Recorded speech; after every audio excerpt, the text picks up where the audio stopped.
안녕하세요. 보타이맨입니다. 8월 17일 미국 소식을 전해드리겠습니다.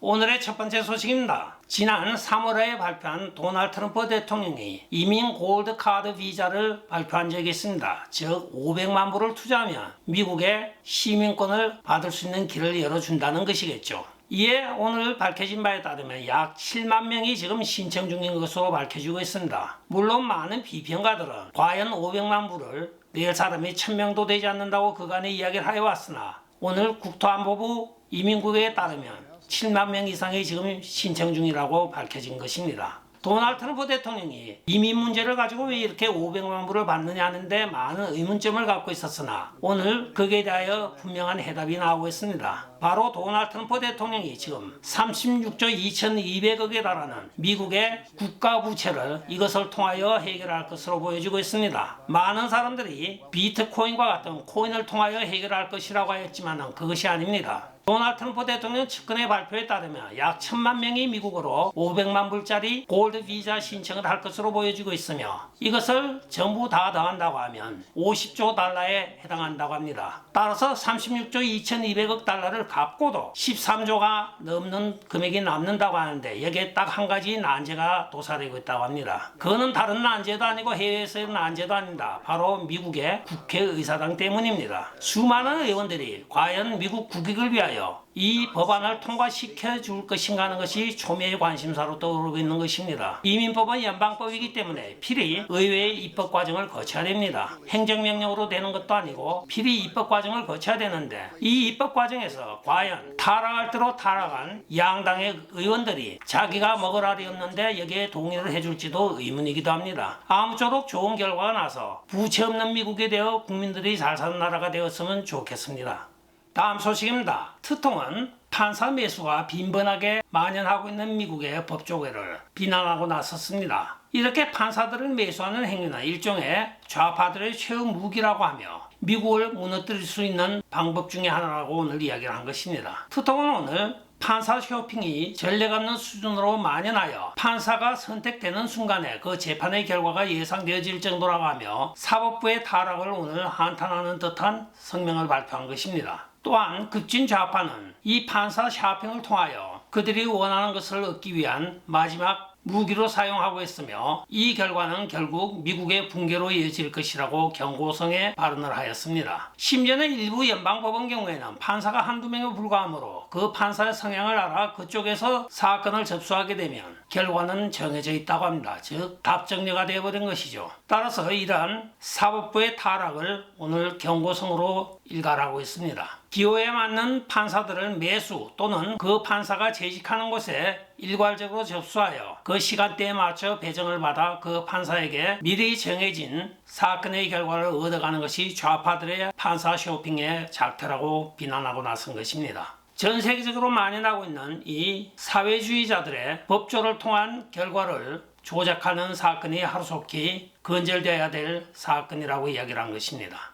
다음 소식입니다. 도널드 트럼프 대통령이 자체적인 맨하튼 프로젝트를 시행하고 있는 것으로 오늘 밝혀지고 있습니다. 즉 미국 최대의 반도체 업체인 인텔을 트통 정부가 지금 인수 과정에 있는 것은 알려진 사실입니다. 그러나 이것은 바로 사기업을 국유화함으로써 미국의 이익을 극대화하는 국가 비상사태에 발동하는 맨하튼 프로젝트라고 대부분의 사람들이 평을 하고 있습니다. 이 국가 비상시에 발동되는 맨하탄 프로젝트는 2008년도 금융위기가 왔을 때도 수많은 은행들이 국유화가 된 사건과 유사한 행태를 보이고 있는 것이 오늘날의 미국의 반도체 산업들입니다. AMD, 엔비디아, 그리고 인텔이 상강구도로 미국의 반도체를 리드해 왔습니다. 그러나 최근에 엔비디아는 중국의 일부의 반도체를 수출할 수 있는 길을 트였고 혹시 모를 중국어로의 반도체 기술 유출을 염려하고 있는 것도 도널드 트럼프 대통령 행정부의 어려움이기도 합니다. 그러나 유일하게 반도체를 직접 설계하고 제작할 수 있는 회사는 딱 한 군데밖에 없습니다. 바로 인텔입니다. 그러나 인텔이 그간에 해외에서 주로 수출하여 많이 만들어 왔으나 이번에는 리쇼어링을 하면서 인텔을 미국 내 공기업으로 전환하는 것을 착수한 것으로 보이고 있다고 전문가들이 보도를 하고 있습니다. 물론 인텔이 엔비디아나 AMD에 비하여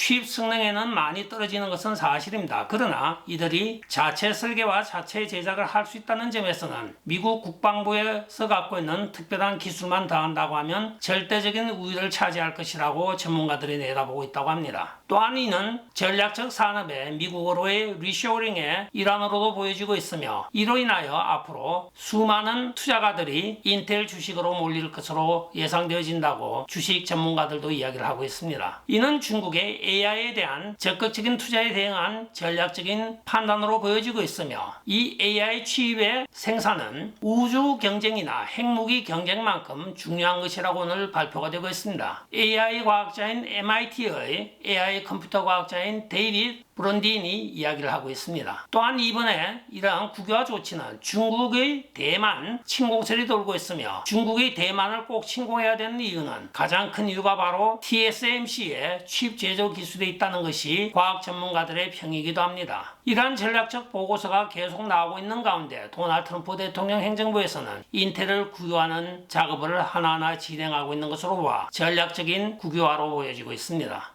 다음 소식입니다. 미국의 대부분의 공문서나 관공서의 랭귀지는 두 개였습니다. 언어가 스페니쉬 아니면 영어로 되어 있었습니다. 특히 캘리포니아의 경우에는 영어는 안 돼도 스페니쉬는 필히 제2 공용어로 사용되어 왔습니다. 그러나 오늘 허드가 바로 이 전례를 깨고 영어로 다시 복귀하고 있는 아름다운 소식이 전해지고 있습니다. 이는 미국 통합과 재정적인 책임에 대한 일환으로 모든 서비스는 영어로 일환해야 한다는 지난 3월 달에 도널드 트럼프 대통령의 일국 일랭귀지 정책에 힘입은 것으로 보여지고 있습니다. 3월에 도널드 트럼프 대통령이 영어를 공식 언어로 유일하게 지정을 하고 이 시행에 대한 명령을 함으로써 주택 및 도시개발부인 HUD, 즉 허드가 가장 먼저 시행하는 것으로 보여지고 있으며 이는 도널드 트럼프 대통령이 부르짖고 있는 한 목소리, 한 언어 소통의 정책과 맞아떨어지는 것으로 보여지고 있습니다.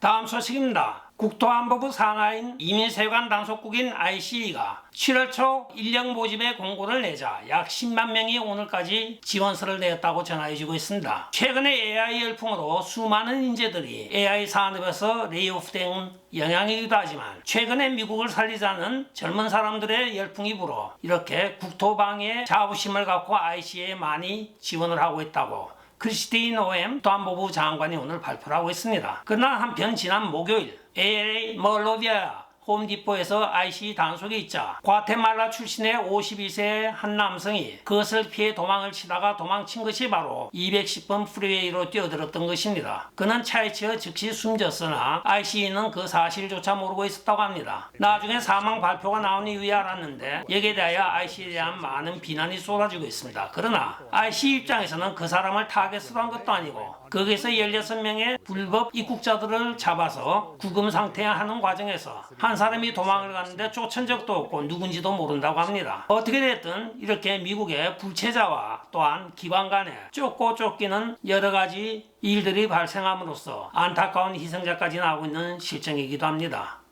다음 소식입니다. 도널드 트럼프 대통령이 미국 에너지 개방 행정명령에 서명을 하였습니다. 이 미국 에너지부는 국가 방위에 필수적인 것이며 지금까지 해외에서 조달되던 히토류, 니켈 등의 전략적 광물을 미국 내에서 생산하고 또한 투자하고 연구 개발하기 위한 자금을 배분한 것입니다. 특히 해외에서의 광물질 생산을 미국 내로 리쇼링함으로 미국의 에너지 개발과 광물 개발에 새로운 전기가 마련되고 있습니다. 따라서 전략적 산업에 분산될 예산으로는 약 5천만 불의 핵심 광물 및 재료 가속기를 설치를 하고 이를 통하여 반도체, 리튬, 히토류 등의 추출 및 부산물 회수 기술을 증진시킬 것이라고 이야기를 하고 있습니다. 또한 제조 및 에너지 공급망국은 1억 3,500만 불의 지원금을 받아 학계와 협력하여 미국 내 히토류 원소 정제 및 회수 장치를 마련할 것이라고 이야기를 하고 있으며 2억 5천만 불의 추가 프로그램은 석탄 기반 산업용을 포함한 산업 공정에서의 귀중한 광물을 회수하는 시범 사업으로 상업적 규모의 리스크를 줄이는 데 사용할 예정이라고 합니다. 또한 5억 불의 리튬, 니켈, 흑연, 구리 및 기타 핵심 투입제의 국내 생산 능력 확대와 배터리 소재 가공 등에 사용될 것이라고 합니다. 또한 에너지부 산하의 고등연구 계획국인 APRA-2는 리커버 프로그램을 통해 4천만 불을 투자하며 산업 폐수에서 미네랄을 추출하고 기존에 하고 있는 채굴을 보완한다고 합니다. 따라서 미국의 에너지부는 국가안보에 있어서 아주 중요한 기관이며 에너지 생산 제조뿐만이 아니라 핵억제력 유지와 에너지 인프라 보호 등을 하고 있어 중요한 위치를 차지하고 있는 것으로 보여지고 있습니다. 또한 사이버 보안 및 비상 대응 활동으로는 전략적 자원 관리 업무도 담당하고 있다고 합니다. 일반적으로 우리가 알고 있던 에너지부에 단순히 에너지를 컨트롤하는 것이 아니고 이렇게 전략적인 산업이 많이 포함이 되어 있는 것이 오늘 뉴스를 통하여 밝혀지고 있는 것입니다.